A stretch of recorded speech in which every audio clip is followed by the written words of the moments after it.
What if I told you that somewhere in the world right now, scientists are building computers so powerful that they could solve certain problems which might take today's fastest supercomputers thousands, millions, or even billions of years to complete? Not because these machines are bigger, not because they consume more electricity, not because they contain faster versions of today's processors, but because they operate according to an entirely different set of rules. Rules that come from one of the strangest discoveries in the history of science: the laws of the quantum world. A world so small, so mysterious, and so counterintuitive that even some of the greatest physicists who ever lived struggled to fully understand it. And from that strange world, a revolutionary technology is emerging. A technology known as quantum computing. Some scientists call it the next great technological revolution. Others believe it could transform industries, ranging from medicine and finance to artificial intelligence and cybersecurity. And some experts even compare its potential impact to the invention of electricity or the birth of the internet.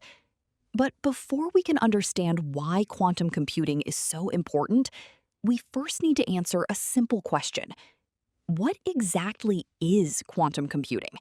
And why are governments, universities, and technology companies around the world investing billions of dollars into its development?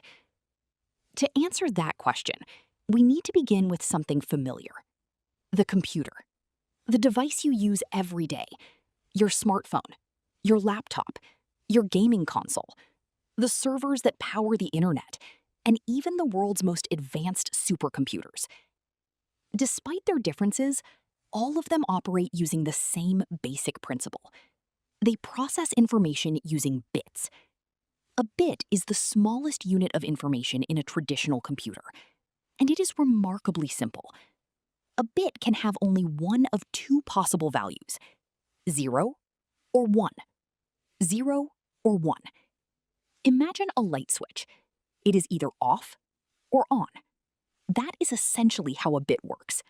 Everything you have ever done on a computer, every photograph, every video, every email, every website, every video game, ultimately becomes a massive collection of zeros and ones. This binary system has powered the digital age. And for decades, computer engineers have made computers faster by increasing the number of bits they can process.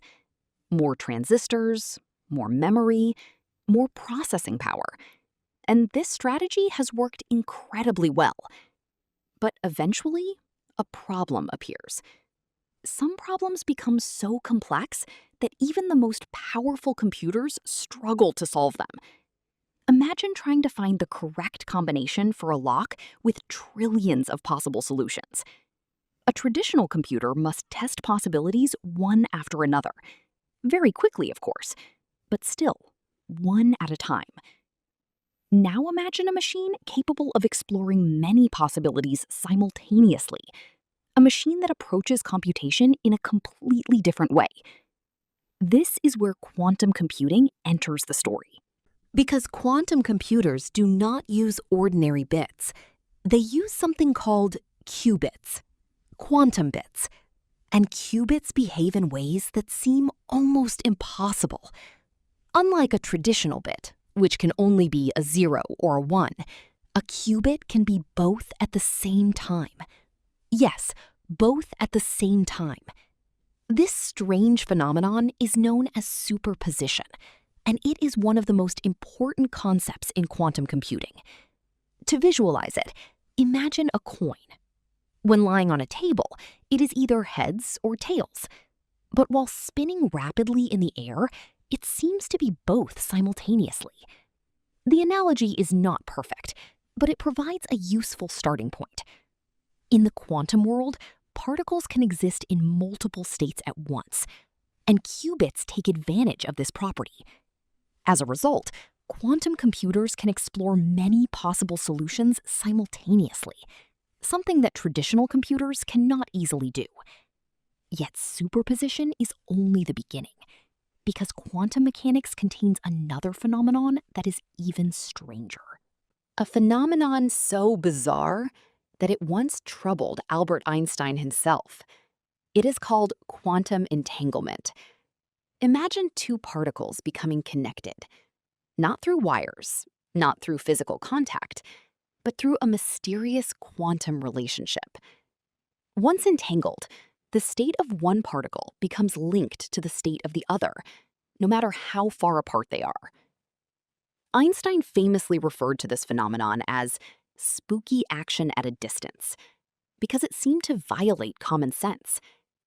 Yet countless experiments have confirmed that entanglement is real, and quantum computers use it to create powerful relationships between qubits. When many qubits become entangled, they can work together as a highly complex system, allowing quantum computers to perform calculations that would be extraordinarily difficult for traditional machines. At this point, you might be wondering, if quantum computers are so powerful, why aren't we all using them already? The answer is simple. Because building a quantum computer is incredibly difficult. Perhaps one of the most difficult engineering challenges humanity has ever attempted. Quantum information is extremely fragile. Tiny disturbances can destroy it. A slight vibration, a tiny temperature change, a small electromagnetic fluctuation, even interactions with the surrounding environment. All of these can introduce errors. For this reason, many quantum computers operate under extraordinary conditions. Some must be cooled to temperatures colder than outer space, temperatures approaching absolute zero, one of the coldest environments humans have ever created. All of this effort exists for a single purpose: to keep the qubits stable long enough to perform calculations. And despite decades of research, scientists are still working to overcome these challenges. Yet progress continues, rapidly. Some of the world's largest technology companies are now competing to develop practical quantum computers. Companies such as IBM, Google, and Microsoft have invested heavily in quantum research because they believe quantum computers could eventually solve problems that are currently beyond our reach. But what kinds of problems? Let's begin with medicine. Developing a new drug is often a long, expensive, and highly complex process.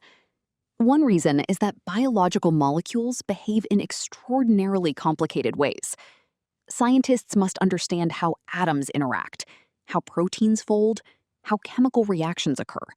And simulating these processes accurately is incredibly difficult. Traditional computers struggle because nature itself operates according to quantum mechanics. Ironically, quantum systems may be best simulated by quantum computers. If successful, this could dramatically accelerate the discovery of new medicines, treatments for cancer, rare diseases, viral infections, and countless other medical challenges. Next comes materials science. Imagine discovering entirely new materials, better batteries, more efficient solar panels, stronger construction materials, superconductors that function at room temperature. These breakthroughs could transform energy systems across the world. Yet, finding such materials often requires enormous computational effort. Quantum computers may help scientists explore possibilities that would otherwise remain hidden. Then there is cybersecurity, one of the most frequently discussed applications of quantum computing. Modern digital security relies heavily on mathematical problems that are difficult for traditional computers to solve. Some encryption systems would take conventional computers billions of years to break. But quantum computers may eventually approach certain problems differently. Using specialized quantum algorithms, they could potentially solve some mathematical challenges far more efficiently.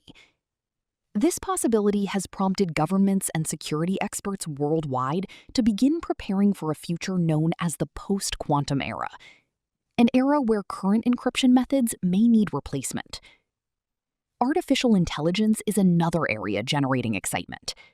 Modern AI systems require enormous computational resources, Training advanced models can take weeks, months, or even longer. Some researchers believe quantum technologies could eventually accelerate certain aspects of machine learning and optimization. Although this field remains highly experimental, the potential is significant. But it is important to understand something. Quantum computers will not replace traditional computers, at least not in the foreseeable future. Just as airplanes did not replace cars, and calculators did not replace books, different tools serve different purposes. Traditional computers remain exceptionally good at everyday tasks, browsing the internet, watching videos, writing documents, running applications, playing games. Quantum computers are designed for highly specialized problems involving immense complexity, problems where classical approaches become inefficient. In the future, the most likely scenario is cooperation. Classical computers handling ordinary tasks, quantum computers tackling extraordinary ones, working together, each performing the jobs they do best. Today, quantum computing remains in its early stages. In many ways, it resembles the early days of traditional computing, back when computers filled entire rooms, were extremely expensive, and seemed useful only to scientists and governments. Few people at the time imagined that one day, billions of computers would fit inside people's pockets. Yet, that is exactly what happened. Quantum computing may be standing at a similar moment in history. Still young, still imperfect, but filled with extraordinary potential. And perhaps decades from now, future generations will view today's quantum computers the same way we view the earliest electronic computers, as the beginning of something much larger. Because ultimately, quantum computing is not simply about building faster machines. It is about harnessing the deepest laws of nature itself, using the strange behavior of the quantum world to solve problems that humanity has never been able to solve before. If researchers succeed, quantum computing could transform science, transform industry, transform medicine, transform energy, transform artificial intelligence, and perhaps transform civilization itself. Because the quantum revolution is no longer a distant possibility. It has already begun. And we are living through the opening chapter of one of the most fascinating technological journeys in human history. The future of computing may not be measured merely in speed. It may be measured in an entirely new understanding of reality itself. And that future is being built right now.